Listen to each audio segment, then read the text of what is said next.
வணக்கம் நண்பர்களே. Group 2 மெயின்ஸ்க்கு polity and administration ரெண்டு சேர்ந்து 30 கொஷின். நம்ம அட்மினிஸ்ட்ரேஷன் பார்த்துருந்தோம், ஸ்டேட் அட்மினிஸ்ட்ரேஷன், டிஸ்ட்ரிக்ட் அட்மினிஸ்ட்ரேஷன். இப்போ நம்ம பாலிட்டி ஆல்ரெடி நல்லா படிச்சிருப்பீங்க. 2024 நடந்த ஒரு 8 எக்ஸாம், குரூப் 4லேருந்து மொத்தம் ஒரு 8 எக்ஸாம் நடந்திருக்கு. குரூப் 4, குரூப் 2, குரூப் 1, அப்புறம் டெக்னிக்கல் எக்ஸாம்லாம் நடந்திருக்கு. அதோட கொஷின்ஸ் பாலிட்டியோட டாபிக் வைஸாக பிரிச்சிருக்கோம். ஸோ இதை உங்களுக்கு டிஸ்கிரிப்ஷனில் கொடுக்குறேன், சரியா? இப்போ நம்ம வந்து என்னென்னா மேக்கிங் ஆஃப் கான்ஸ்டியூஷன்லேருந்து கண்டினியூஸாக பார்ப்போம். ஸோ ஃபுல் பாலிட்டியும் நம்ம வந்து பார்த்துடலாம். ஃபர்ஸ்ட் கொஸ்டின் பாருங்கள். Who is considered to be the architect of the constitution of India? இந்திய அரசியலமைப்பின் சிற்பி. ரொம்ப பழைய கேள்வி, அடிக்கடி கேட்கக்கூடிய கொஸ்டின். யார் ஆர்கிடெக்ட் ஆஃப் இந்தியன் கான்ஸ்டியூஷன்னா டாக்டர் பி ஆர் அம்பேத்கர். அதாவது கான்ஸ்டியூஷன் அசம்பிளி, அரசியல் நிர்ணய சபையினுடைய தலைவர் யார் அப்படின்னு கேட்டால் டாக்டர் ராஜேந்திர பிரசாத். தற்காலிக தலைவர் டாக்டர் சச்சிதானந்த சின்ஹா. ஆனால் சிற்பின்னு யாரை சொல்லுவோம்? Doctor B R Ambedkar. ஏன்னா அவர் வரைவு குழுவின் தலைவர். வரைவு குழு எப்போ அமைக்கப்பட்டது? 1947 ஆகஸ்ட் 29. சரியா? அடுத்த கொஸ்டின் பார்க்கலாம். அரசமைப்பு நிர்ணய சபையின் பணிகளை பற்றிய பின்வரும் நிகழ்வுகளை காலவரிசைப்படுத்துக. ஸோ கான்ஸ்டிடியூஷன் அசம்பிளி, அரசியல் நிர்ணய சபை அப்படிங்கிறது 1946 டிசம்பர் 9 முதல் கூட்டத்தொடர். இதுக்கு யார் ரெக்கமெண்ட் பண்ணான்னு கேட்டால் கேபினட் மிஷன் பிளான். 1946 மார்ச் மாதம் வந்த கேபினட் மிஷன், கேபினட் தூதுக்குழு. அதுலேருந்து 3 பேர், ஃபெதிக் Lawrence, AV Alexander, Stafford grips. Grips ஏற்கனவே 42 வந்து மகாத்மா காந்தி டீல் பேசினார். அதை தான் மகாத்மா காந்தி என்ன சொன்னார்னா பின்தேதிட்ட காசோலை நிராகரித்தார். பட் 46 3 பேரை வந்தவங்க ரெக்கமெண்ட் பண்ணாங்க. அதன்படி அரசியல் நிர்ணய சபை ஏற்படுத்தப்பட்டது. எதற்காக? இந்தியாவிற்கான அரசியலமைப்பை உருவாக்குவதற்காக. அந்த வேலையை பார்த்துட்டு இடையில கொஞ்சம் வேலையும் பார்த்தாங்க. அந்த வேலையை தான் குரோனாலஜிக்கல் அரேஞ்ச் பண்ண சொல்கிறாங்க. அதில் பார்த்தோம்னா ratified India's membership of Commonwealth அப்படிங்கிறது மே மாதம் 1949 லக்ஷ்மிகாந்த் புக்கில் அழகாக டேபிள் போட்டே கொடுத்துருப்பாங்க. Adopted the national flag. National ஃபிளாகை பொறுத்த வரைக்கும் 47 ஜூலை 22. அடுத்து national anthem, national anthem, national song ரெண்டுமே ஒரே டேட்டு, ஜனவரி 24, 1950. அதுக்கப்புறம் பார்த்தோம்னா it continued as a provisional parliament. இப்போது அரசியல் நிர்ணய சபை என்பது எதற்காக ஏற்படுத்தப்பட்டது? அரசியலமைப்பு உருவாக்குவதற்காக. அரசியலமைப்பு எப்போ உருவாக்கணும்? 1949 நவம்பர் 26 அரசியலமைப்பு ஏற்றுக்கொள்ளப்பட்டது. அந்த ஏற்றுக்கொள்ளப்பட்ட அரசியலமைப்பு 1950 ஜனவரி 26 நடைமுறைக்கு வந்துருச்சு. அதுக்கப்புறம் இந்த அரசியல் நிர்ணய சபைக்கு என்ன வேலை? அவங்க தான் 1952 தேர்தல், பொது தேர்தல் முடிஞ்சு ஒரு பாராளுமன்றம் வர வரைக்கும் தற்காலிக பாராளுமன்றமாக செயல்பட்டார்கள். எப்பெல்லாம் அது டெம்பரவரி பார்லிமெண்டா இருக்கோ அப்பெல்லாம் ஜிவி மாவுலங்கர் இருப்பார், ஸ்பீக்கர், சபாநாயகர், முதல் ஸ்பீக்கர். எப்பெல்லாம் அரசியல் நிர்ணய சபையா இருக்கோ அப்பெல்லாம் டாக்டர் ராஜேந்திர பிரசாத் இருப்பார். ரெண்டு வேலையுமே அவங்க சைமல்டேனியஸா பார்த்தாங்க. ஒரு வேலை அரசியலமைப்பு ஏற்றப்பட்டதுக்கு அப்புறமா ஒரே வேலை தற்காலிக பார்லிமெண்ட் செயல்பட்டது. அப்போ இதில் குரோனாலஜிக்கல் பார்த்தோம்னா முதல்ல இவங்களுக்கு 1947 நேஷனல் ஃபிளாக் அது ஃபர்ஸ்ட் வரும். அதுக்கப்புறம் 1949 காமன்வெல்த் மெம்பர்ஷிப். அதுக்கப்புறம் 1950 நேஷனல் ஆந்தம். கடைசியாக ப்ரொவிஷனல் பார்லிமெண்ட்டாக செயல்பட்டது. ஸோ 2134 அப்படிங்கிறது இதுக்கான ஆன்சர். அடுத்தது பாருங்க. இந்திய சட்டமியற்றும் அதிகாரங்களை பகிர்ந்தளிப்பதின் பட்டியல் அமைப்பு முறை, லிஸ்ட் சிஸ்டம் அப்படிங்கிறாங்க. லிஸ்ட் சிஸ்டம்ங்கிறது எப்போ முதல்ல வந்துச்சு? இப்போ நம்ம இந்திய நேஷனல் மூவ்மெண்ட்ல 1905 வங்காளத்தை பிரிச்சாங்க. அதற்காக சுதேசி இயக்கம். இந்த சுதேசி இயக்கத்தப்ப மிதவாதிகளுக்கும் தீவிரவாதிகளுக்கும் இடையில் சண்டை வந்துச்சு. சூரத் பிளவு. சூரத் பிளவுக்கு அப்புறமா ரெண்டு பேரும் ஒன்னா சேர்ந்தது 1916 லக்னோ ஒப்பந்தம். இந்த லக்னோ ஒப்பந்தத்தில் என்ன பண்ணாங்கன்னா மிதவாதிகள், தீவிரவாதிகள், முஸ்லீம் லீக், காங்கிரஸ் எல்லாரும் ஒன்னா சேர்ந்தாங்க. இருந்தாலும் காங்கிரஸ் கட்சி எந்த போராட்டம் நடத்த வேணாலும் முடிவு பண்ணாங்க. ஏன்னா முதல் உலக போர் நடக்குது. கட்சி நடத்தினாட்டி என்ன, தனியார்களை நம்ம பண்ணலாம் சொல்லி டாக்டர் அனி பெசன்ட், பாலகங்காதர் திலக் இவங்க ரெண்டு பேருமே தன்னாட்சி இயக்கம். இன்னும் ரெண்டு பேர் இருக்காங்க, மதுரையில் ஜோசப் காந்தி, மதுரையில் ஜார்ஜ் ஜோசப். அதுக்கப்புறம் அமெரிக்காவில் யாருன்னு பார்த்தோம்னா லாலா லஜபதி ராய். பட் இந்தியாவில் ரொம்ப முக்கியமாக டாக்டர் அனி பெசன்ட். இப்போ அனி பெசன்டோடைய தன்னாட்சி இயக்கம் இதுக்கு ரெஸ்பான்ஸ் என்ன பண்ணுறாங்கன்னா பொறுப்பு வாய்ந்த அரசு அமைக்கப்படும் படிப்படியாக, gradual introduction of responsible government 1970 Montagu அறிக்கை, ஆகஸ்ட் அறிக்கைன்னு இன்னொரு பேர் இருக்கு. அதை ஒட்டி 1919 இவங்க கொண்டு வரது என்னன்னா மாகாணத்தில் இரட்டையாட்சி, டயார்கி இன் ப்ராவின்ஸ். அப்ப டயார்கி இன் ப்ராவின்ஸ் வரும்பொழுது மாகாணத்துக்குன்னு ஒரு லிஸ்ட்டை கொடுக்கணும். அப்ப மாகாணம் இதை பார்த்துக்கலாம். அதை ரெண்டா பிரிச்சு தேர்ந்தெடுக்கப்பட்ட முதலமைச்சர், இன்னொரு பக்கம் பிரிட்டிஷ் இருக்கக்கூடிய எக்ஸிகியூட்டிவ்ஸ். இப்ப இதைத்தான் காங்கிரஸ் ஏத்துக்காம 1920 என்ன பண்ணாங்கன்னா ஒத்துழையாமை இயக்கம், நான் கோஆபரேஷன் மூவ்மெண்ட். பட் தமிழ்நாட்டில் நீதி கட்சி இதை ஏற்றுக்கிட்டாங்க. அதனால தான் தமிழ்நாட்டில் 1920 முதல் முதலமைச்சராக சுப்ராயலு ரெட்டி வர்றார் நீதி கட்சியின் சார்பாக. ஸோ அப்போ லிஸ்ட் சிஸ்டம் முதல்ல எப்போ வந்துச்சுன்னு கேட்குறாங்க. 19 அடுத்து எந்தெந்த கண்ட்ரிலேருந்து என்னென்ன நம்ம பாரோ பண்ணியிருக்கோம்.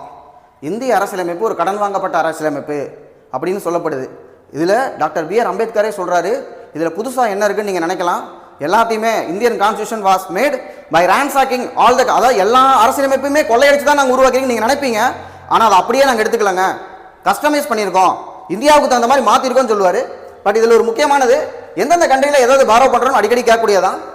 அதில் ஃபண்டமெண்டல் ரைட்ஸ் அப்படிங்கிறது அமெரிக்காலேருந்து எடுத்துக்கிட்டோம், ஆல்ரெடி தெரிஞ்சிருக்கும். பார்ட் 3ல இருக்கக்கூடியது. பார்லிமெண்டரி சிஸ்டம் ஆஃப் கவர்மெண்ட் அப்படிங்கிறது இங்கிலாந்துலேருந்து எடுத்துக்கிட்டோம், வெஸ்ட்மின்ஸ்டர் மாடல் ஆஃப் கவர்மெண்ட்னு சொல்லுவாங்க. அடுத்து எமர்ஜென்சி ப்ரொவிஷனை பொறுத்த வரைக்கும் எமர்ஜென்சி டைமில் ஃபண்டமெண்டல் ரைட்ஸ் சஸ்பெண்ட் ஆகுங்கிறது ஜெர்மனிலேருந்து எடுத்துட்டோம். எமர்ஜென்சியை பொறுத்த வரைக்கும் 1935 கவர்மெண்ட் ஆஃப் இந்தியாவில் நம்ம எடுத்திருக்கோம். அடுத்து டிபிஎஸ்பியை பொறுத்த வரைக்கும் அயர்லாந்து நம்ம எடுத்திருக்கோம். Ireland direct defence state policy part 4ல இருக்கு. சரியா, அடுத்த கொஸ்டின் பார்க்கலாம். அடுத்து ஷெடியூல்ஸ் வந்து 2024 அது இந்த 8 எக்ஸாமில் ஒரே ஒரு கொஸ்டின் தான் வந்திருக்கு. அதுவும் என்னன்னு பார்த்தோம்னா 10th ஷெடியூல். மொத்தம் 12 ஷெடியூல், 8 ஷெடியூல் கான்ஸ்டியூஷனில் இருந்தது, 4 ஷெடியூல் நம்ம சேர்த்து விட்டோம். அதில் 9வது ஷெடியூல் பார்த்தோம்னா ஃபர்ஸ்ட் அமெண்ட்மெண்ட்ல எந்த அரசியல் நிர்ணய சபை அரசியலமைப்பை உருவாக்கியதோ அதே அரசியல் நிர்ணய சபை கொண்டு வந்ததான் ஃபர்ஸ்ட் ஷெடியூல். எதுக்காகனா சொத்துரிமை கொடுத்துருந்தாங்க. அப்போ ஜமீன்தாரி ஒழிப்புக்காக நில உச்சவரம்பு சட்டங்களை பாதுகாக்கிறதுக்காக உருவாக்கப்பட்டதான் 9வது அட்டவணை. 9வது அட்டவணைக்குள்ள ஏதாவது கொண்டு போய் போட்டோம்னா அந்த சட்டம் செல்லுமா செல்லாதான்னு உச்சநீதிமன்றம் பார்க்காது, உச்சநீதிமன்றமோ உயர்நீதிமன்றமோ பார்க்காது. அப்ப ஜுடிஷியல் ரிவ்யூல தப்பிக்கிறதுக்காக உருவாக்கப்பட்டதான் 9வது அட்டவணை. இப்ப இவங்க என்ன கேட்டிருக்காங்கன்னா ஆன்டி டிஃபெக்ஷன் லா 10வது அட்டவணை 52nd அமெண்ட்மென்ட் 1985ல கொண்டு வந்தாங்க, கட்சி தாவல் தடை சட்டம் சொல்லுவோம். இது 9வது அட்டவணை சொல்றாங்க, அது தப்பு, ஏன்னா இது 10வது அட்டவணை. அதான் இங்க ட்விஸ்ட். அடுத்து made some changes in 91st amendment 2003 அப்படின்னு கேட்டோம்னா சரிதான், ஏன்னா கட்சி தாவல் கீழே எது வராதுன்னு ஒரு சின்ன எக்ஸெப்ஷன் கொடுத்தாங்க. ஒரு கட்சியே சேர்ந்து வெளியில போறது ஸ்பிட், அப்புறம் மெர்ஜர். இந்த மெர்ஜர் ஸ்பிட் சம்பந்தமா சொன்னதா 91st அமெண்ட்மென்ட். ஸோ அதனால இதுல 2வது மட்டும் தப்பு, 1 and 3 கரெக்ட். அடுத்த கொஸ்டின் பார்க்கலாம். அடுத்த டாபிக் பார்த்தோம்னா பிரியாம்பிள் ரொம்ப சின்ன டாபிக், ஆனால் நிறைய கேள்வி கேட்டிருக்காங்க. பிரியாம்பிள் வந்து 2024 என்ன கேட்டிருக்காங்கன்னு பாருங்க. சமதர்மம் சமயச்சார்பற்ற என்ற வார்த்தைகளை இந்திய அரசியலமைப்பின் முகப்புரையில் சேர்த்த சட்ட திருத்தம். ஸோ ஒரிஜினல் கான்ஸ்டியூஷனில் 3 வார்த்தை தான் இருந்தது பிரியாம்பிளில். இந்தியாவுக்கான அட்ஜெக்டிவ், இந்தியாவுக்கான பெயரடை பார்த்தோம்னா சாவரின் டெமோக்ராட்டிக் ரிபப்ளிக், எஸ்டிஆர்னு சொல்லுவோம். இந்த சாவரின் டெமோக்ராட்டிக் ரிபப்ளிக்ல சோசியலிஸ்ட் செக்யூலர் அப்படிங்கிற வேர்டு எப்போ சேர்த்தாங்கன்னா 42nd அமெண்ட்மென்ட் 1976. அதில் குறிப்பாக சோசியலிஸ்டிக் அப்படிங்கிறது காங்கிரஸ் கட்சி 1929 பூர்ண ஸ்வராஜ் அப்படிங்கிறத தங்களுடைய நோக்கமாக வச்சுருந்தாங்க. லாகூர் காங்கிரஸ் மாநாடு, ஜவஹர்லால் நேரு தலைவர். இப்போ பூர்ண ஸ்வராஜ் தான் நோக்கமாக இருக்கு, சுதந்திரம் தான் 47 வாங்கிட்டோம்ல, அப்புறம் இதுக்கு கட்சியோட நோக்கம் என்ன அப்படின்னு கேட்கும்போது 1955ல ஆவடி காங்கிரஸ் மாநாடு, தலைமை வகிக்கிறது UN தோபரின், காமராஜர் வந்து முதலமைச்சராக இருக்காரு. அப்ப காங்கிரசினுடைய நோக்கம் என்ன சொல்றாங்கன்னா சோசியலிஸ்டிக் பேட்டர்ன் ஆஃப் சொசைட்டிஸ், சமதர்ம சமுதாயத்தை அமைப்பது காங்கிரசின் நோக்கம். அந்த காங்கிரசின் நோக்கத்தை அரசியலமைப்பில் கொண்டு வரணுங்கிறதுக்காக கொண்டு வரப்பட்டதுதான் இந்திரா காந்தி அம்மா பிரைம் மினிஸ்டர் இருக்கும்போது 42nd அமெண்ட்மென்ட் 1976. சோசியலிஸ்ட் அப்படிங்கிறது சேர்த்துக்கிறாங்க. செக்யூலர் அப்படிங்கிறது ஜவஹர்லால் நேருக்கு பிடிச்ச டேம், சமயச்சார்பின்மை, அதையும் சேர்த்து 42nd அமெண்ட்மென்ட்ல கொண்டு வர்றாங்க. இது அடிக்கடி கேட்கக்கூடியது. சோசியலிஸ்ட், செக்யூலர், இன்னொன்று என்னன்னா இன்டெகிரிட்டின்னு ஒன்று இருக்கு, அது சேர்த்தா 3 வார்த்தை சேர்த்திருப்பாங்க பிரியாம்பிள்ல. முகப்புரை அரசியலமைப்பின் பகுதியா அல்லவா அப்படின்னு கேட்கும்போது முகப்புரை பகுதி அல்லன்னு சொன்ன ஜட்ஜ்மெண்ட் எதுன்னு பார்த்தோம்னா பெருபாரி கேஸ் 1960, 1960. பகுதி தான் சொன்னது 1973 கேசவானந்த பாரதி கேஸ். அப்ப கேசவானந்த பாரதி கேஸ் 1973ல முகப்புரை ஒரு பகுதி, அரசியலமைப்பினுடைய பகுதியை பாராளுமன்றம் திருத்தலாம். அப்போ பகுதியை பாராளுமன்றம் திருத்தலாம், முகப்புரை எப்போ ஒரு பகுதின்னு சொன்னாங்களோ அப்பவே திருத்ததுக்கான அதிகாரம் வந்துருச்சு. அப்ப 76ல ஈஸியா அவங்களால திருத்த முடிஞ்சிருச்சு. கொஸ்டின் இப்பதான் நம்ம பேசணும். கீழ்கண்ட வாக்கியங்களை கவனிக்கவும். முகவுரை இந்திய அரசியலமைப்பின் ஒரு பகுதியாகும். பகுதி தான், பகுதியின் எந்த வழக்கில் சொன்னாங்கன்னா கேசவானந்த பாரதி வழக்கு 1973. அடுத்து முகவுரை திருத்தப்படலாம், yes it can be amended, we can amend the preamble. அடுத்து முகவுரையில் கூறப்பட்டிருக்கும் ஏற்பாடுகள் நீதிமன்றங்கள் மூலம் செயல்படுத்த முடியாது. பிரியாம்பிளுக்குள்ள இருக்கக்கூடிய ப்ரொவிஷன்ஸை நம்ம கோர்ட்ல போய் செயல்படுத்த முடியாது, அது சரியான ஒன்று தான். அடுத்து preamble is a source of the power. முகப்புரை அதிகாரத்தினுடைய மூலம், ஆதாரம் அப்படிங்கிறாங்க, கிடையாது. முகப்புரையை பொறுத்த வரைக்கும் அது தொடங்குவது we the people of India, இந்திய மக்களாகிய நாங்கள்னு தொடங்குது. அப்ப இந்திய மக்களாகிய நாங்கள் தான் இந்தியாவிற்கான அரசியலமைப்பை ஏற்று எங்களுக்கு நாங்களே கொடுத்துக் கொள்கிறோம். அப்ப இந்தியாவுக்கான கான்ஸ்டிடியூஷன் யார் கொடுத்தா? மக்களாகிய நாங்கள் தான் ஏற்றி இருக்கோம். அப்ப அதிகாரத்தினுடைய மூலம் யார்? மக்கள் தான். அப்ப அதிகாரத்தின் மூலம் மக்கள் தான் சொல்றதா முகப்புரையை தவிர அதிகாரத்தினுடைய மூலமே நான் தான் அப்படின்னு முகப்புரை சொல்லல. அப்ப இது தவறான ஒண்ணு. அப்ப 1 2 3 மட்டும் தான் கரெக்ட். 4வது ஸ்டேட்மெண்ட் தப்பு. அடுத்த क्वेश्चन பார்ப்போம். கீழ்கண்ட தேர்வுகளால் சரியானவற்றை தேர்வு செய்க. என்னென்ன இருக்கு? சரியானது தேர்வு செய்ய சொல்றாங்க. இந்திய அரசமைப்பு முகவுரையின் மொழி மற்றும் லட்சியங்கள், language and idea of the preamble எந்தெந்த கண்ட்ரில இருந்தா எங்க இருந்து எடுத்துக்கிட்டோம் அப்படின்னு கேக்குறாங்க. இதுல யுஎஸ்ஏல இருந்து எடுத்துக்கிட்டோம். ஏன்னா பிரியாம்பிள் அப்படிங்கிற ஒரு கண்டென்ட் முகப்புரையை கொண்ட அரசியலமைப்பு யுஎஸ்ஏ ஓடது. அப்போ அந்த கண்ட்ரியும் வரும். அடுத்து பார்த்தோம் அப்படின்னா பிரான்ஸ்ல இருந்து பார்த்தோம்னா பிரெஞ்சு புரட்சியிலிருந்து சுதந்திரம், சமத்துவம், சகோதரத்துவம் அந்த வார்த்தைகள்லாம் பிரெஞ்சு புரட்சியிலிருந்து நம்ம எடுத்திருப்போம். அது புக்ல பாக்ஸ் போட்டே கொடுத்துருப்பாங்க, 10th புக்லயே இருக்கும். அடுத்து யுஎஸ்எஸ்ஆர்ல இருந்து என்ன எடுத்துட்டோம்னா ஜஸ்டிஸ், நீதி அப்படிங்கறத நம்ம எடுத்திருப்போம். அப்ப இது மூணுமே வரும். அப்ப மூணுமே சரியான விடை. அடுத்த क्वेश्चन பாருங்க. முகவுரை இந்திய அரசியலமைப்பின் ஒரு பகுதி என உச்சநீதிமன்றம் எந்த வழக்கில் பிரகடனப்படுத்தியது? Preamble is part of the constitution அப்படின்னு கேசவானந்த பாரதி கேஸ் 1973 ஏற்கனவே சொல்லியாச்சு. எதுல இல்லைன்னு சொன்னாங்கன்னா பெருபாரி வழக்கு 1960. கோலக்நாத் கேஸ் இருக்கு. கோலக்நாத் கேஸை பொறுத்த வரைக்கும் எடிட் பண்ணிருங்க. கோலக்நாத் கேஸை பொறுத்த வரைக்கும் அடிப்படை உரிமைகள் அரசியலமைப்புல இருக்கக்கூடிய பகுதி 3ல இருக்கக்கூடிய அடிப்படை உரிமைகளை பாராளுமன்றம் திருத்தக்கூடாது அப்படின்னு 1967 கோலக்நாத் வழக்குல உச்சநீதிமன்றம் தீர்ப்பளித்தது. நாங்க அப்படித்தான் திருத்துவோம். பாராளுமன்றம் நினைத்தால் அரசியலமைப்பினுடைய எந்த பகுதியும் திருத்தலாம் அப்படின்னு 24th அமெண்ட்மெண்ட் 1971ல பார்லிமெண்ட் ஒரு அமெண்ட்மெண்ட் கொண்டு வந்தாங்க. அதுக்கப்புறம் சுப்ரீம் கோர்ட் வேற வழி இல்லாம 1973ல கேசவானந்த பாரதி கேஸ்ல திருத்திக்கோங்க, ஆனால் அடிப்படை கட்டமைப்பை மீறக்கூடாது, டாக்டரின் ஆஃப் பேசிக் ஸ்ட்ரக்சர் அப்படின்னு ஒன்று கொண்டு வந்தது கேசவானந்த பாரதி கேஸ். அப்போ கோலக்நாத் கேஸும் கேசவானந்த பாரதி கேஸும் இன்டர்லாக். அடுத்து எஸ்ஆர் பொம்மை கேஸ் கொடுத்திருக்காங்க. எஸ்ஆர் பொம்மை கேஸை பொறுத்த வரைக்கும் ஆர்டிகல் 356 தொடர்பான வழக்கு எஸ்ஆர் பொம்மை கேஸ் அப்படிங்கிறது. எஸ்ஆர் பொம்மை கேஸ் எந்த வருஷம் அப்படிங்கிறத கமெண்ட்ல போடுங்க. அடுத்த क्वेश्चन பார்ப்போம். இந்திய அரசமைப்பின் முகவுரையை பற்றிய தவறான கூற்றினை கண்டறிக. எது தவறுன்னு கேட்கறாங்க. 76ல திருத்தப்பட்டது சரி. முகப்புரை அரசியலமைப்பின் நோக்கத்தை விளக்குகிறது. எஸ், அதோட அப்ஜெக்டிவ் சொல்லுது. அடுத்து it is enforceable in court of law. அதை கோர்ட் ஆஃப் லால என்ஃபோர்ஸ் பண்ண முடியாது. ஏற்கனவே கேட்டது ரிப்பீட்டடா கொஞ்சம் ட்விஸ்ட் பண்ணி கேட்கறாங்க, கொஞ்சம் மாத்திருக்காங்க. அரசியலமைப்பின் ஆதாரங்களை சுட்டி காட்டுகிறது. இங்க பாத்தீங்களா, ஏற்கனவே முகப்புரை சோர்ஸ் ஆஃப் த கான்ஸ்டிடியூஷன் அப்படின்னாங்க, அது தப்பு. ஆனா சோர்ஸை சுட்டி காட்டுதுன்னு சொன்னா அது சரி. Indicate the source of the constitution. அப்ப தவறான ஒன்னு பார்த்தோம்னா it is enforceable in court of law அப்படிங்கறதா தவறான ஒன்னு. அடுத்து பிரியாம்பிள் அவ்வளவுதான் இருந்தது. Union and its territory. Union and its territory பொறுத்த வரைக்கும் வெறும் நமக்கு 4 ஆர்டிகல் தான். ஆர்டிகல் 1 2 3 4. இந்தியாவிற்கு எந்த ஆர்டிகல் இந்தியான்னு பேர் வைக்குது? இப்ப பாரதம் சொல்றோமா, அதனால தான் இந்தியா கூட்டணி. இந்தியா தட் இஸ் பாரத் அப்படிங்கிறது ஆர்டிகல் 1. அப்புறம் மாநிலங்களை பத்தி எல்லாம் அட்டவணை 1ல கொடுத்திருக்காங்க. இங்க என்ன இருக்கு?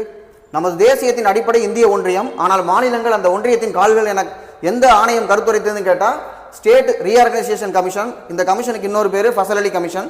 1953 அமைக்கப்பட்டது. 55ல ரெக்கமெண்டேஷன். 56ல மொழிவாரி மாநிலங்கள் பிரிக்க பரிந்துரை செய்த ஆணையம் மாநில மறுசீரமைப்பு ஆணையம். அடுத்து ஜேவிபி கமிட்டி எதனுடன் தொடர்புடையது? ஏற்கனவே நம்ம கேட்டது ஃபசல் அலி கமிட்டி. அதுக்கப்புறம் பாத்தீங்கன்னா ஃபசல் அலி கமிட்டிக்கு முன்னாடி ஜேவிபி கமிட்டி. அப்ப முதல்ல எந்த கமிஷன் பார்த்தோம்னா எஸ்கேதார் கமிஷன் 1948ல போட்டாங்க. இந்த எஸ்கேதார் கமிஷன் தான் மொழிவாரி அடிப்படையில் பிரிக்கலாமா என்னன்னு முதல்ல ஆய்வு செஞ்சவங்க. அவங்க முடியாது அப்படின்ட்டாங்க, மொழி அடிப்படையில் பிரிக்க முடியாது அப்படின்னாங்க. மொழி அடிப்படையில் பிரிக்க முடியாதா, மக்கள்லாம் கொந்தளிக்கும் போது அடுத்து காங்கிரஸ் கட்சியே போட்ட கமிட்டி தான் இந்த ஜேவிபி. ஜவஹர்லால் நேரு, வல்லபாய் பட்டேல், பட்டாபி சீதாராமையா, அதான் ஜேவிபி. இவங்களும் முடியாதுன்னு சொல்லிட்டாங்க. அப்ப எது ரிலேட்டட் தான் சிம்பிளா கேட்கறாங்க. Formation of new states on linguistic basis, மொழிவாரி மாநிலங்களை உருவாக்குவதற்காக. ஜேவிபி கமிட்டியும் முடியாதுன்னு சொன்னதுனால தான் பொட்டி ஸ்ரீராமுலு உண்ணாவிரதம் இருந்தாரு. உண்ணாவிரதம் இருந்து இறந்தார். அவர் இறந்ததுக்கு அப்புறம் இந்தியாவில் மொழி அடிப்படையில் பிரிக்கப்பட்ட முதல் மாநிலம் ஆந்திரா. 1953 அக்டோபர் 1. ஆந்திரா மட்டும் பிரிச்சா போதுமா, மற்ற மாநிலத்தில் பிரிக்க வேணாமா அப்படின்னு கேட்டபோதுதான் அதுக்காக ஃபசல் அலி கமிட்டி போட்டாங்க. அவங்க 14 மாநிலங்கள் 6 யூனியன் பிரதேசமா 7வது அட்டவணை 1956 நடைமுறைக்கு வந்த நாள் நவம்பர் 1. அதனாலதான் நிறைய ஸ்டேட்டுக்கு நவம்பர் 1ஆம் தேதி பர்த்டே இருக்கும். நமக்கு மட்டும் கிடையாது. ஏன்னா தமிழ்நாட்டை பொறுத்த வரைக்கும் தமிழ்நாடு தினம் ஜூலை 18. தமிழ்நாட்டுக்கு தமிழ்நாடு என்ற பெயர் மாற்றம் செய்ய கோரி தீர்மானம் கொண்டு வந்த நாள் ஜூலை 18 1967ல CN அண்ணாதுரை அவர்கள் கொண்டு வந்தது. அடுத்து சிட்டிசன்ஷிப், குடியுரிமை. சின்ன டாபிக். அதுல இருந்து பார்த்தோம்னா வழக்கமா 1955 குடியுரிமை சட்டம் கேட்பாங்க. அதனுடைய 2019 அமெண்ட்மெண்ட் கேட்கலாம். இதுல பாருங்க ஆர்டிகல்ஸ்குள்ள கேட்க மாட்டாங்க, பட் இதுல கேட்டிருக்காங்க. போன வருஷம் அப்ப ஆர்டிகல்ஸ்ல இருந்து கொஸ்டின் வந்திருக்கு. குடியுரிமையை பெறுவது அல்லது நீக்கம் செய்வது என்னும் பாராளுமன்றத்தின் அதிகாரமானது இச்சட்ட எந்த ஆர்டிகல் படின்னு கேட்கறாங்க. குடியுரிமையை பொறுத்த வரைக்கும் ஆர்டிகல் 5ல இருந்து 11 வரைக்கும் சொல்லுது. இதுல 5, 6, 7, 8 எல்லாமே குடியுரிமை 1950 ஜனவரி 26 என்ன பொசிஷன் சொல்றாங்க. அப்ப நம்ம எப்படி குடியுரிமை வாங்கியிருக்கோம்?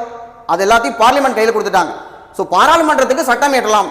அப்ப இப்போ ஒருத்தர் குடியுரிமை பெறலாம்னா 5 வழியில பெறலாம், 3 வழியில இறக்கலாம். இந்த 3 வழியில இறக்கலாம், 5 வழியில பெறலாங்கிறது எதன்படி இருக்கு? அரசியலமைப்பு படியா அப்படின்னு கேட்டா கிடையாது. 1955 கவர்மெண்ட் ஆஃப் இந்தியா ஆக்ட் படி.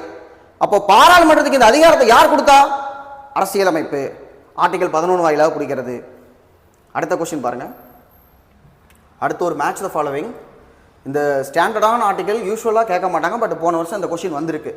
ஆர்டிகல் 5 பொறுத்த வரைக்கும் இந்திய அரசமைப்பு சட்டம் துவங்கும் போது பெறப்பட்ட குடியுரிமை. கான்ஸ்டியூஷன் கேம் இன்டு ஃபோர்ஸ் 1950 ஜனவரி 26. அப்ப யாரெல்லாம் இந்திய குடிமக்கள் அப்படின்னு சொல்லக்கூடியது ஆர்டிகல் 5. ஆர்டிகல் 6 பொறுத்த வரைக்கும் பாகிஸ்தான்ல இருந்து இந்தியாவுக்கு வந்து இந்தியாவிலேயே நான் இருந்துக்கிறேங்கன்னு குடியுரிமை கேட்கறாங்க, அது ஆர்டிகல் 6. ஆர்டிகல் 7 பொறுத்த வரைக்கும் இந்தியாவிலிருந்து பாகிஸ்தான் போயிட்டு இல்ல எனக்கு பாகிஸ்தான் பிடிக்கல நான் திரும்ப இந்தியாவே வந்துடுறேன்னு வர்றாங்கல்ல, அந்த டைம்ல இப்ப கிடையாது. இது எல்லாமே அரசியலமைப்பு நடைமுறைக்கு வந்த போது. அப்ப பாகிஸ்தான்ல இருந்து இந்தியாவுக்கு திரும்ப வர்றவங்களுக்கு 7.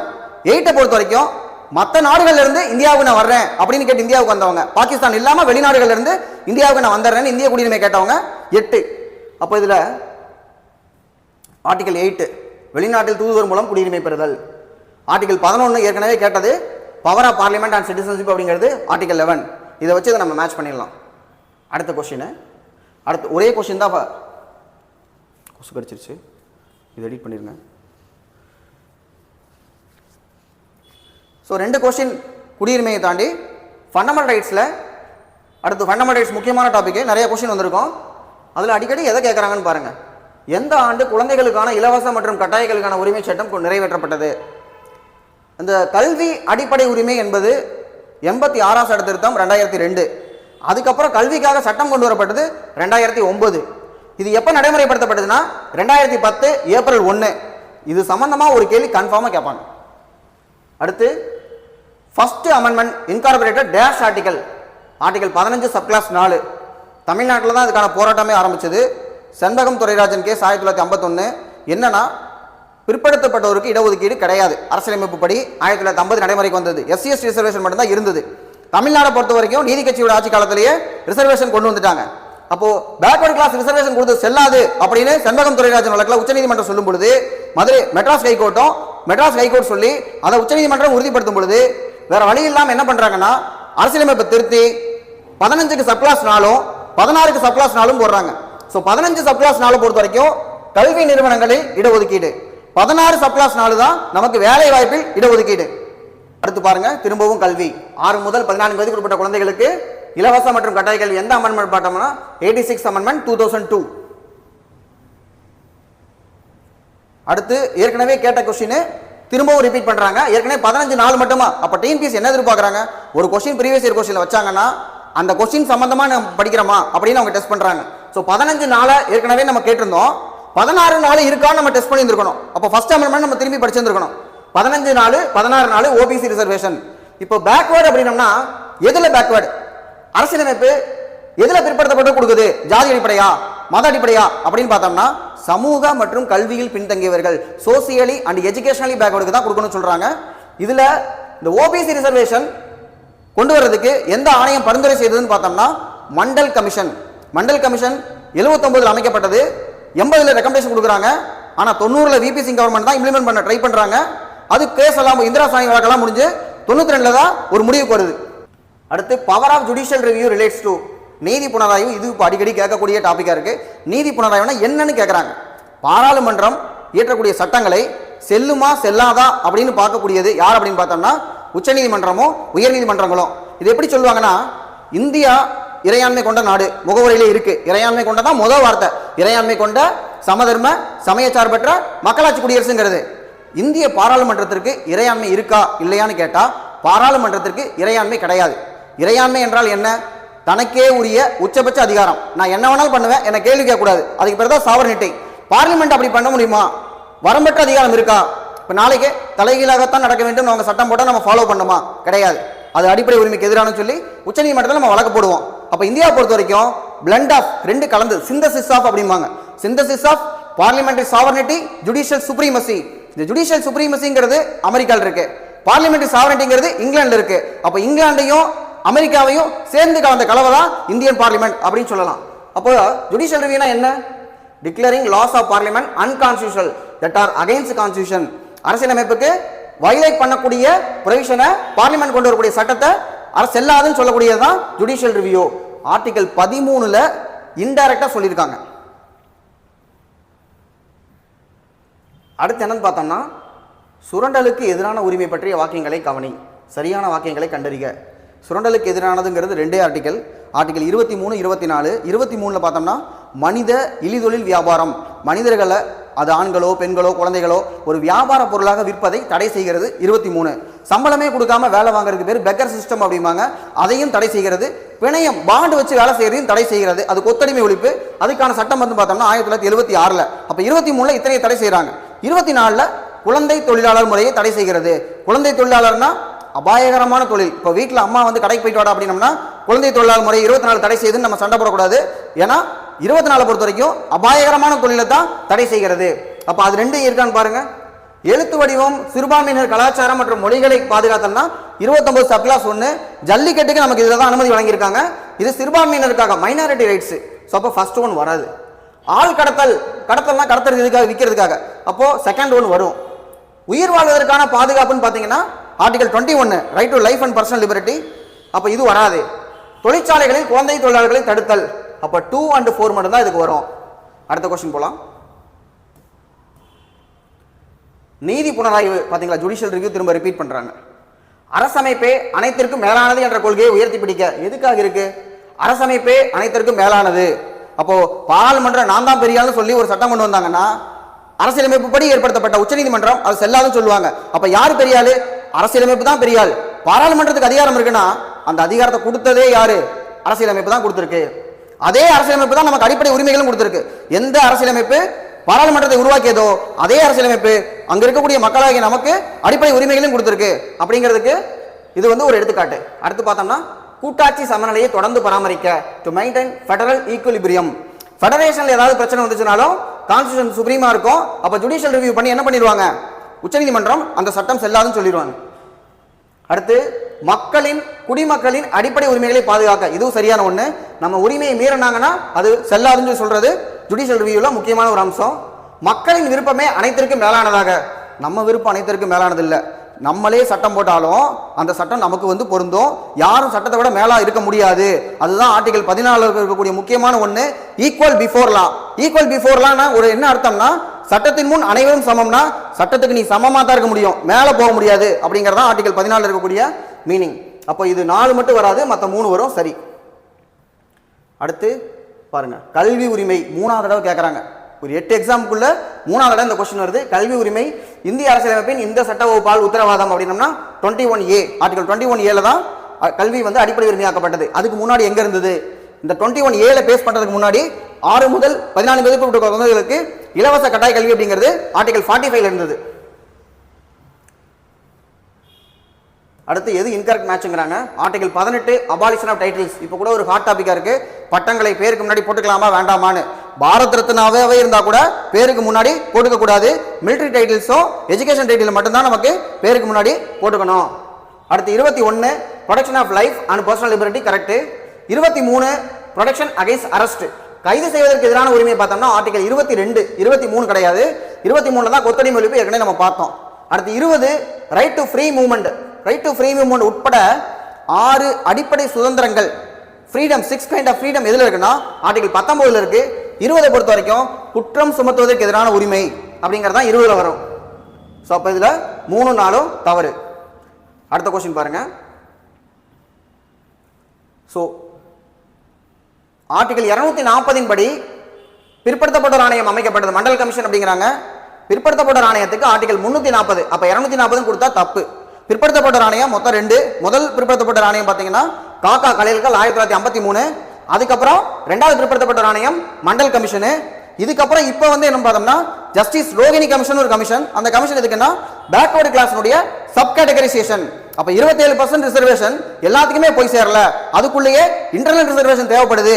அது குறித்து ஆராய போடப்பட்ட கமிட்டி தான் ஜஸ்டிஸ் ரோகிணி கமிஷன். இந்த 3 கமிஷன் ஞாபகம் வச்சுக்கணும். காக்கா கலில்கர், மண்டல் பிளஸ் வந்து ஜஸ்டிஸ் ரோகிணி கமிஷன். இவ்வாணையம் பின்தங்கிய நிலையை தீர்மானிக்க 11 குறிகாட்டிகளை உருவாக்கியுள்ளது. இது நம்மளுடைய பிளஸ் ஒன் புக்ல சோசியல் ஜஸ்டிஸ் ஒரு லெசன் இருக்கு, அதுல 11 இண்டிகேட்டர்னு போட்டிருப்பாங்க. ஸோ ஆர் சரி, ஏ தவறு அப்படிங்கிறதா இதுக்கான சரியான விடை. அடுத்து அரசியலமைப்பை உருவாக்கியது கடமைகளை எங்கிருந்து எடுத்துட்டாங்க? கடமைகள் எங்கிருந்து எடுத்துட்டாங்கன்னா இங்க பாருங்க, தமிழ்ல கடமைகள் கொடுத்துருக்காங்க, இங்கிலீஷ்ல என்னன்னு போட்டிருக்கேன்னா ஃபண்டமெண்டல் ரைட்ஸ்னு போட்டிருக்கு. டிஎன்பிசியே சொல்லியிருக்காங்க தமிழ் இங்கிலீஷ் ரெண்டுக்கு கான்ட்ரடிக்ஷன் வந்துச்சுன்னா நான் இங்கிலீஷ் தான் எடுத்துக்கணும்னு சொல்லியிருக்காங்க. அப்போ மேலே இங்கிலீஷை பாருங்க, ஃபண்டமெண்டல் ரைட்ஸ் எங்கிருந்து எடுத்துட்டாங்கன்னா யூஎஸ்ஏல இருந்து எடுத்துக்கிட்டாங்க. அடிப்படை கடமைகள் எங்கிருந்து எடுத்துட்டாங்கன்னு கமெண்ட்ல போடுங்க. அடுத்த கொஸ்டின் திரும்பவும் 4வது தடவை, இது கல்வி அடிப்படை உரிமை, ஃப்ரீ அண்ட் கம்பல்சரி எஜுகேஷன் அப்படிங்கிறது ஆர்டிகல் 21A. பொதுவாக இந்திய அரசியலமைப்பின் அமைப்பு சட்டத்தின் அடிப்படை உரிமைகள் என்பது, அடிப்படை உரிமைகள்னா என்ன அப்படின்னு தான் கேட்கறாங்க. ரொம்ப சிம்பிள், இதுல எந்த ஆர்டிகலுமே இல்லை, அடிப்படை உரிமை என்னன்னு தான் கேட்கறாங்க. குடிமக்களுக்கு வழங்கப்பட்ட உரிமைகள் இல்ல. அடிப்படை உரிமைகளை பொறுத்த வரைக்கும் 15, 16, இடையில 19, 29, 30 இந்த 5 ஆர்டிகல் மட்டும்தான் குடிமக்களுக்கு மட்டுமே உள்ளது. மற்ற எல்லா ஆர்டிகலுமே எல்லாத்துக்குமே இருக்கும். குடிமக்கள் வெளிநாட்டுக்கார் இந்தியாவுக்கு வந்திருக்காரு, அவருக்கும் அவருடைய அடிப்படை உரிமை இருக்கும். அடுத்து மியூச்சுவல் ஆப்ளிகேஷன் அமாங் சிட்டிசன், குடிமக்களுக்கு இடையே கடப்பாடுகளா அப்படின்னு கிடையாது. இப்ப எனக்கு உரிமை இருக்கு அப்படின்னா என் உரிமையை பக்கத்து வீட்டுக்காரங்கள்ட்ட என் வீட்டிலேயே கேட்க முடியாது. அரசுக்கும் நமக்குமான தொடர்பு இது. என்னோட உரிமையை அரசு மீறக்கூடாது. அதனாலதான் அடிப்படை உரிமை ஆரம்பிக்கிறது 14 இருந்தா கூட 12லேயே அரசு என்பதன் பொருள் கொடுத்திருக்காங்க. ஏன்னா அரசு தான் உரிமைகளை மீறக்கூடாது அப்படிங்கிறதுக்காக. அடுத்து லிஸ்ட் ஆஃப் விஸ்ஃபுல் பாலிசி ஸ்டேட்மெண்ட், விருப்புறு திட்ட கொள்கையின் பட்டியல். இதுக்கு டிபிஎஸ்பிக்கு பொருந்தோம். டிபிஎஸ்பி தான் என்னெல்லாம் அரசு பண்ணணும் அப்படிங்கிற வழிநெறிமுறை கோட்பாடுகள். அடுத்து negative application of the state not to encroach on individual liberty.